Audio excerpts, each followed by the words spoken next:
Hey guys, welcome back to 8th grade math. Today we are talking about comparing and ordering numbers. So we spent a lot of time doing rational and irrational and putting them into sets with whole numbers and integers and natural numbers and all that. Now we're going to talk about how we compare those and how we put them in order. So if you would please put your date for whatever date you are taking your notes. And then our title is going to be comparing, it's a little bit of a long one, comparing and ordering numbers. We are on page 7. Remember that if at any time you need to pause or rewind the video because you missed something or you just need a second longer to write, that's fine. You have that access, okay? It's kind of nice in class. You can't just hit pause on the teacher, but on this you can. All right, so we are going to page 7. We're already taking quite a bit of notes. We're working right on through. Put my 7 and then our title again, comparing and ordering numbers.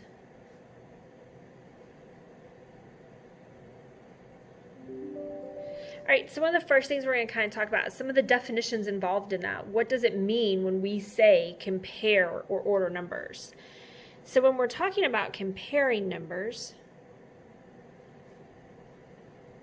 this is when we're talking about determining if two values are less than,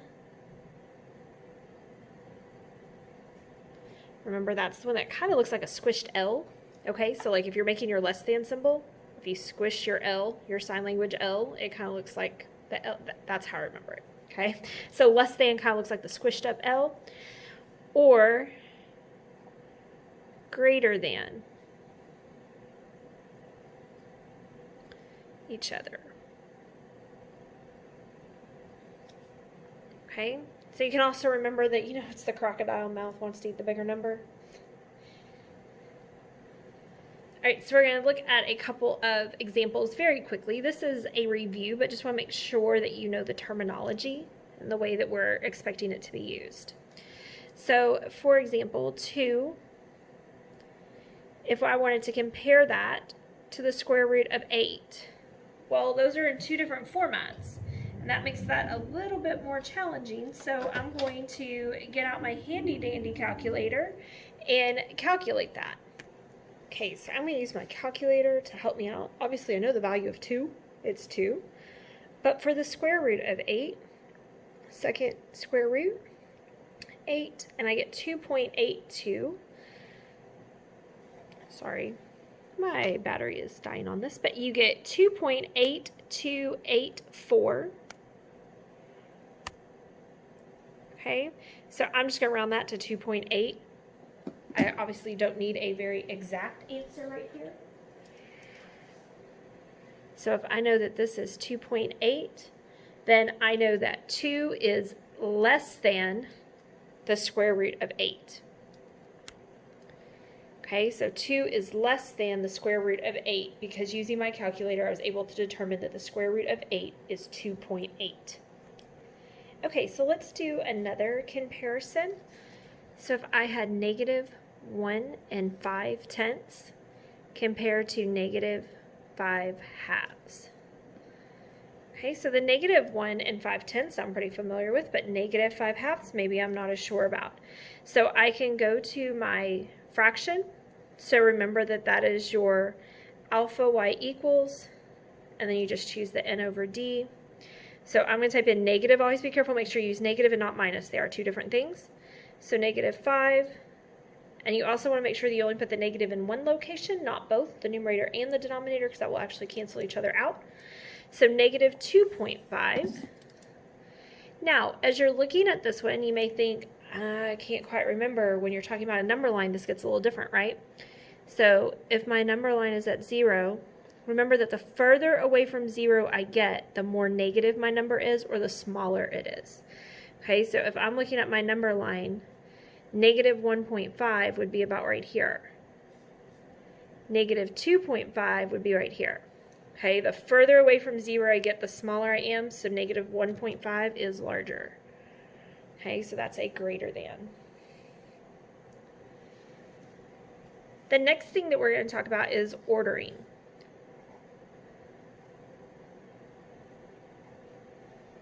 So ordering simply means to list the values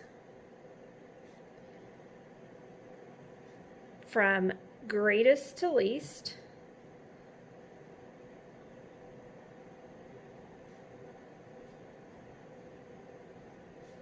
or least to greatest. And we're going to talk about what some of the other terms that can be used to describe those.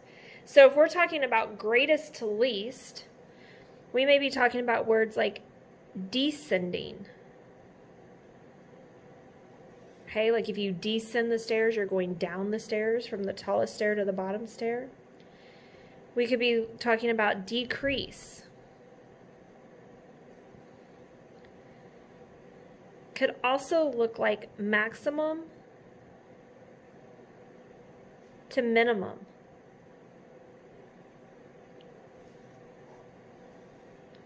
So those are some of our terms that we could see with a greatest to least situation.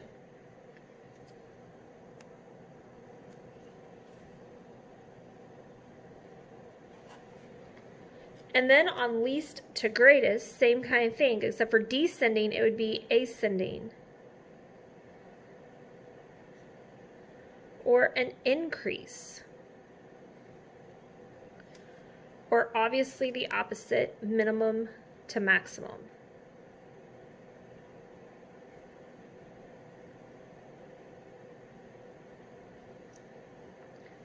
So remember that you can see these set in phrases other than least to greatest and greatest to least. There's some other words that can be used.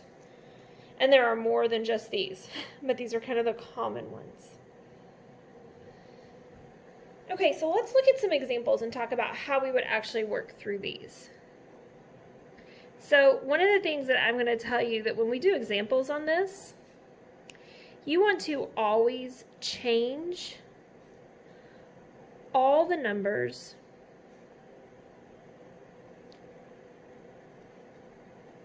to one format, okay? So they all need to be the same. They either need to all be fractions, all be decimals, all be square roots, okay? So I know you've talked about that before in 6th and 7th grade, but whatever you're comparing and ordering, you want to be able to compare apples to apples, okay?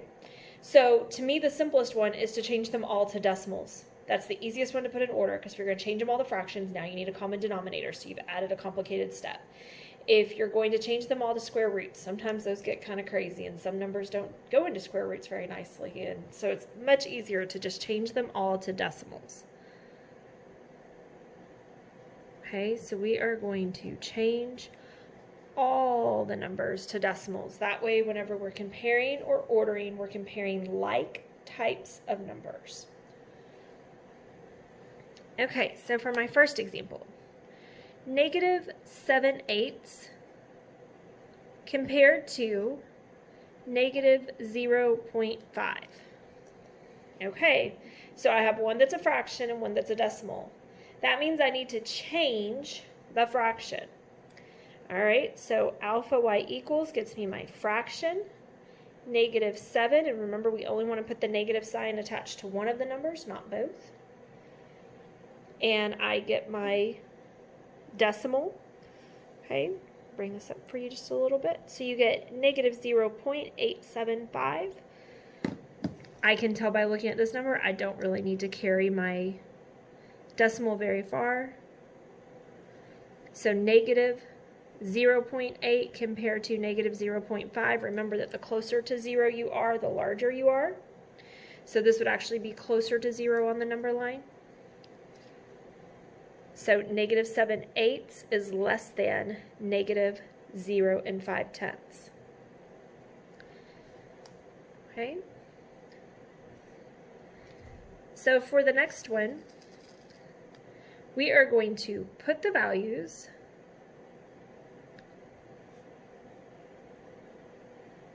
in descending order.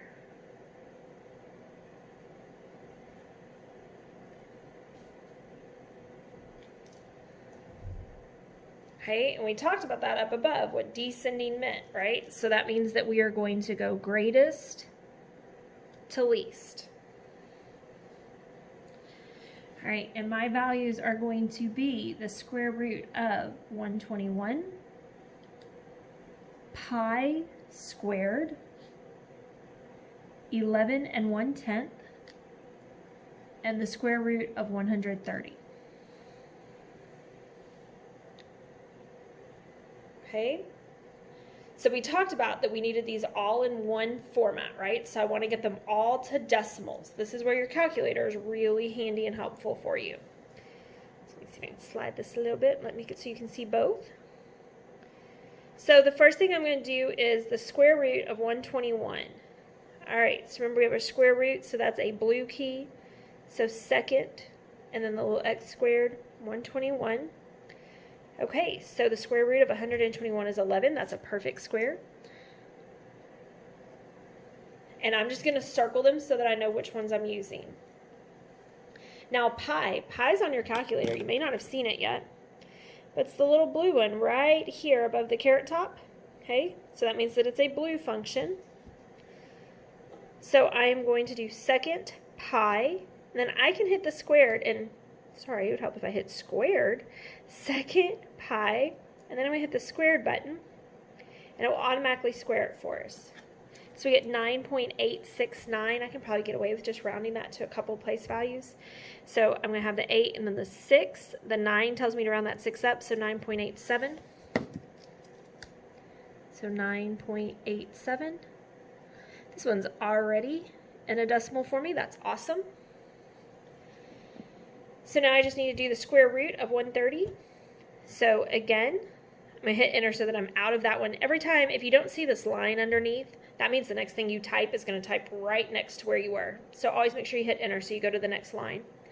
So I'm going to put in my square root of 130, and I get 11.4. Okay. Now, when I get ready to put these in order, pretty easy for me to tell the smallest one, right? It's the only one with a 9. The rest of them are probably fairly easy to figure out, right? You have an 11, an 11.1, and 11.4. So if I want it greatest to least, I need to find my largest number. When we list them, we always want to go back to the original format. Okay, so I don't want to write 11.4, 11.1, 11, and then 9.87. Okay, I don't want to use my decimals. I always want to go back to the way the numbers were presented to me. So I'm going to go back to these numbers. Okay, so greatest to least, my greatest value is the 11.4. So the square root of 130. And then I like to just put a line through it as a reminder to myself that I've used that one. There's only 4 in this one, so it's a little bit easier to see, but sometimes these lists get a little longer, and it's nice to have a check off. Okay, so then my next largest would be the 11.1, and that was its original format. And then my next one is the square root of 121. And my smallest would be my pi squared.